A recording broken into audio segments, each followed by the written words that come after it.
ฮัลโหลสักทายสบายดีสบายเลยนะตอนนี้มีแก้วก็มาอยู่ที่ห้านเปิดมาห้านนาคาเฟ่แอนด์รีสอร์ทเนาะซึ่งมาจะมีเมนูอาหารหลากหลายเลยเป็นห้านเปิดใหม่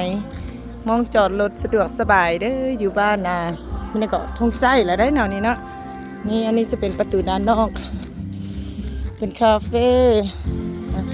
บรรยากาศคักสุดเลยด้านนอกเดี๋ยวสิพาเขาไปเบิง ท่านผู้ใดมาหลวงน้ำทามาแวะเลยเด้อนี่ก็จะประมาณนี้งามด้วยเมนูก็มีหลากหลายอาหารสะดวกสบายนะ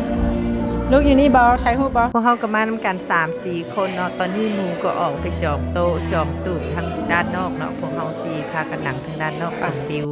สำหรับแม่แก้วก็มาขอถ่ายรูปถ่ายวิดีโอสอกหาแนวกินเบิ่งรายการเครื่องดื่มต่างๆเวลาเขาเข้ามาปุ๊บก็จะมีพนักงานต้อนรับเฮาอยู่นี่เนาะก็จะถามมาจากคนจัดโต๊ะให้บางทีเขาก็ไปสอกเอาเองก็จะเป็นบรรยากาศสุดๆมักบรรยากาศและอากาศที่ว่าเย็นซุ่มซื่นดีเนาะแล้วก็เจ้าจะเฮ็ดเป็นตูบพะนะนี่นางก็ย่างมาน้องแนงอันน่ะมาช่วงระยะเดือน12 2024เนาะช่วงคริสต์มาสก็เลยว่ามีการประดับประดาด้วยต้นคริสต์มาสจ้าเอเสี่ยวมูนเสี่ยวมังตาลัปเปอร์เนาะเสี่ยวหักเสี่ยวแพงสีวอนมาจากบ้านห้วยคิงแล้วก็พวกเฮาก็มากับแม่มอนเนาะเสี่ยวมอนเนาะมาครบแล้วบ่รอท่าเฮาก็เปิดเมนูเฮาเนาะเลือกอาหารเมนูมีแต่อาหารแซ่บๆสิเจ้าเอ้ยมีทั้งผัดทั้งทอดมีของกับแก้มมีอาหารหลักแล้วก็มีเครื่องดื่มแม่แก้วก็ง่วงนอนหน่อยนึงก็เลยจัดกาแฟมาหอบตึกซะเนาะโอ้ยนางอ่ะดื่มกาแฟแล้วแหละตาสว่างแล้วก็ตอนนี้กาแฟเขาก็เปลี่ยนสีมาเป็นสีแดงได้มาเนี่ยอ้าวยกหักแพงกันเด้อทุกคนเด้ออ้าวยิ้มตอนนี้อาหารพวกเขาก็มาครบแล้วเด้อก็สั่งประเภทตำประเภทแกงประเภททอดที่จริงนะบรรยากาศนะดีเปิดเพลงพอดีม่วนแล้วก็พากันกินบรรยากาศโคตรดีเลยแต่ว่าเสียดายเพลงค่ะมันจะติดลิขสิทธิ์เนาะแม่แก้วก็เลยต้องได้เอาเพลงออกอาหารมีแต่แนวแซ่บๆเมิดอ้าวแม่แก้วก็บ่รอท่าได้นี่ตักใส่ขออนุญาตเด้อหิวข้าวแดอาหารก็รอหน้ารอตาแซ่บทุกเมนูกินเด้อเซิร์นเด้อนี่มีแต่แนวแซ่บๆตำข้าวปุ้นนี่แห้งแซ่บมักที่สุดเลยก็คือตำข้าวปุ้นแม่แก้วก็เคยได้สายญาสมัยก่อนว่าเป็นนักเลงของแก้มแล้วก็มาถึงนะปัจจุบันนี้ก็ยังครองตำแหน่งอยู่เนาะอันนักเลงของแก้มค่ะนะกินทุกอย่างที่ขวางหน้าอ้าวแซ่บอยู่ได้เนาะอันนี้นะโอ้ยสตรอเบอรี่กินแล้วก็ไปสอกมองเอาออกเนาะตอนนี้เขาก็จะพากันไปเบิ่งห้องน้ำที่ห้านนาว่าเป็นแนวใดโอ้ยงามสะอาดเห็นแหวนละอดบ่ได้สิเจ้าเอ้ยงามทักทายสบายดีมารีวิวห้องน้ำอยู่ห้านนาอยากจากว่าไปแก้วรีวิวห้องน้ำมาสะอาดงามมีแหวนให้พ่อ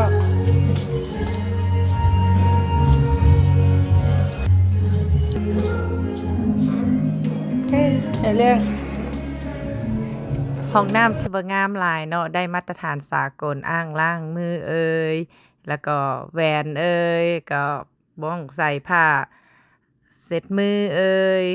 ถังขี้เหงื่อเอ่ยทุกอย่างแม่แก้วก็ถือว่าห้านนี่แม่แก้วให้10 เต็ม 10เลยเนาะงามสะอาดกลับมากับบโลทาเนาะแม่แก้วก็มาจัดของหวานต่อมาญาติกินเค้กของลูกสาวแม่มอน แซ่บโอ้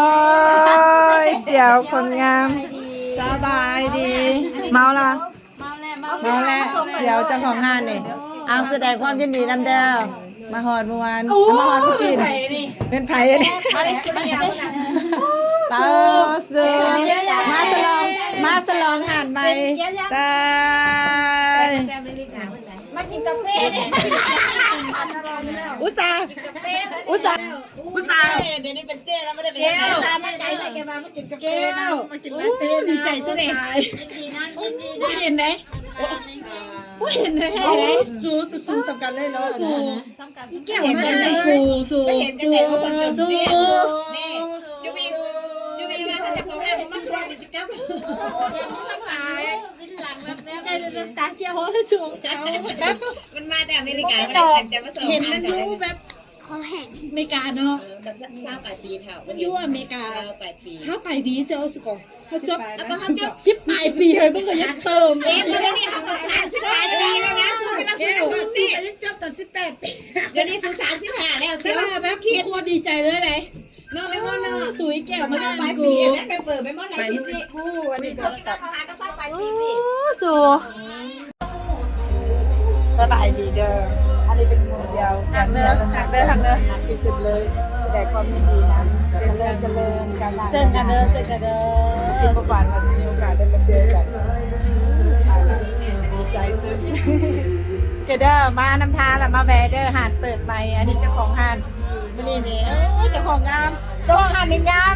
ตัวจริงแห่งงามกว่าโอ้เห็นแต่ในเฟซบุ๊กตายเลยดีใจที่มีโอกาสได้เห็นกันหักเลยเด้อโอเคเอาดีใจเจริญหันเป็นยังจริงเอาหันนาสนิทอันดับหนึ่งคือลูกสาวกกซื้อนาแต่ว่าคือหันแท้ๆนะจะเป็นนาสนิทที่ทงนาแดดมีทั้งกาแฟมีทั้งอาหารนาสนิทแล้วก็นาสนิทเป็นเลยหลากหลายก็หมายหลากหลายเนาะทงนา